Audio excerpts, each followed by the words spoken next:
Hey, what's up, ladies and gentle-tubers? It is Tyler from the eveRide Chan, and welcome to another midweek motovlog. Now, I apologize for the voiceover. I tried to do a motovlog on the bike, but the ADD was just strong with this one today, and, rather than do a jump cut after jump cut to, disconnected ideas, I'm just going to do this voiceover from home where I'm actually, not distracted by all the beautiful scenery and great riding that was out there. Found some new trails, just had an absolute blast, started the motovlog and just decided, forget about it. I'm just going to ride and enjoy myself and talk about this when I get home. So, I am going to go, like full Barry Morris enduro vlog on this one. And just I'll be putting a voiceover to the highlights of this fantastic ride through the Badlands. If you don't know who Barry Morris is, you definitely need to check out his channels. He's got Adventure Oz, which is more about adventure riding on his beautiful DR650, and his other channel, Cross Training and Enduro Skills, because he has, by far, in my opinion, the most useful riding and modding tips of any YouTube channel out there for motorcycling. And he's hilarious. Anyway, a few quick things to get out of the way. First, with the help of my friend Nicholas from the Chaotic Detour channel, I am giving away a brand new Speed and Strength SS2500 helmet. It doesn't cost a dime to enter into the giveaway. You just click the link in the description below, follow some simple instructions, and you're in. And then, so it's just a reminder because the giveaway is nearly over, and sometime in the next couple of weeks, I'll be randomly drawing a winner and shipping them a helmet. So it's a size large. Good luck, guys. It's pretty easy to enter. Just go ahead and do that.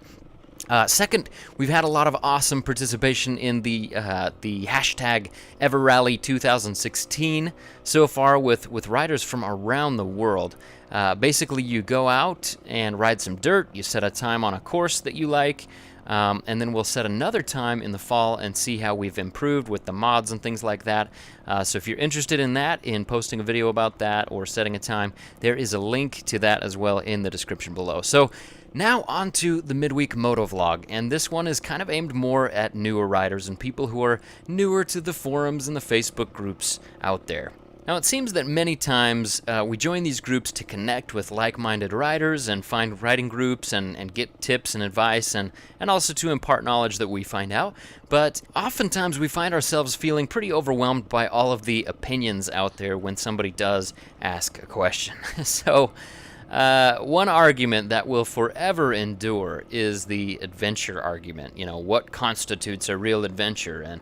And is it had on a big bike or is it had on a little bike? And that's just a forever debate. So let's face it, this is a dead horse topic, and I've covered my thoughts on it a few times before, but for those who are newer to the community, here's a quick overview, because I've seen it before. People will post, what's the deal with all the Starbucks jokes? I don't get that. So there are people who are new, many new people. Anyway, some guys on big bikes claim that adventure has to, do with borders and mileage and lots of gear and luggage, and riders of smaller bikes are only day trippers to them. Now, some guys on small bikes claim that adventure is more about tough trails and knobby tires and minimalism and lightweightness, yeah, and they accuse the big bike guys of being like road queens, usually with quips about Starbucks. So there are lots and lots of flavors within those two ideologies. So, these two arguing sides can make new riders feel inferior and unwelcome to the community. But really, rest assured, the majority of riders out there would rather get out and ride instead of worry about the bikes that other people like to ride. So here's the thing. Instead of beating that dead horse again, I want to talk about ski jumping. Totally off topic, I know, but this is relevant, I promise. Eddie Edwards, aka Eddie the Eagle, the 1988 Olympic Games. Now, here's the thing, there's a movie based on Eddie, and there will be spoilers in this video, so if you plan on seeing the movie, go see it, then come back and watch this video to see where I'm going with this.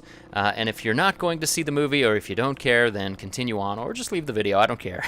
But anyway, from the time he was a kid, Eddie wanted to be in the Olympics, and he couldn't make the Olympic downhill ski team. He was close, he was a good skier, but he couldn't make it.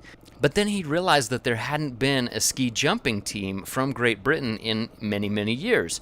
So he started ski jumping because despite being a long shot at any kind of medal, he was the best ski jumper at the time in Great Britain, simply because there were no other ski jumpers. So, despite a lot of discouragement from Olympic committees and stuff like that, Eddie got into the 1988 Olympics on this kind of technicality. So Eddie didn't do well at the Olympics. He came in last in both the 70 and 90 meter jumps, like way, way last, like half the scores of the second to last person. I mean, he was way last.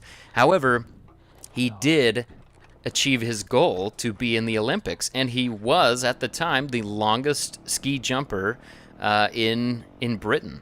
So he lived his lifelong dream, and he had a blast, and he basically became the poster boy for personal achievement versus international competition.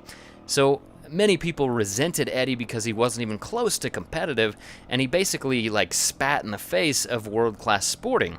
In the movie, the gold medalist and Eddie are ascending the ramp together near the end. And the gold medalist says something like, well, he hadn't won the gold yet, but he says something like, you and I are a lot the same because we don't care if we win or we lose. We love this sport and we want to perform our very best, and nothing else will do. So now back to adventure riding. Is it more about how fast we can go, or how many miles we can cover, or the difficulty of the trails that we can conquer in relation to other riders? Adventure riding is almost 100% opposite of the Olympics. There's no competition or medals or trophies. We're just a bunch of guys who love to get out and ride to have fun and to see new things and to occasionally push ourselves. So if Eddie the Eagle can get into the Olympics, which is like the apex of competitive sporting, and show people that you can be perfectly fine with coming in dead last, way last, as long as you have a passion and are doing your best, then I think that we could be a lot more relaxed about who is riding what in the adventure motorcycling world. So that's it. Anyway, thanks for watching, ladies and gentle-tubers. If you enjoy the midweek moto vlogs like this, go ahead and hit that subscribe button and let me know your thoughts in the comments below. Make sure to join EverRally 2016 if that sounds fun to you. Go ahead and set your time. And if you have a size large head and you want a brand new helmet, go ahead and enter the helmet giveaway. Thanks again, and much love. EverRide out.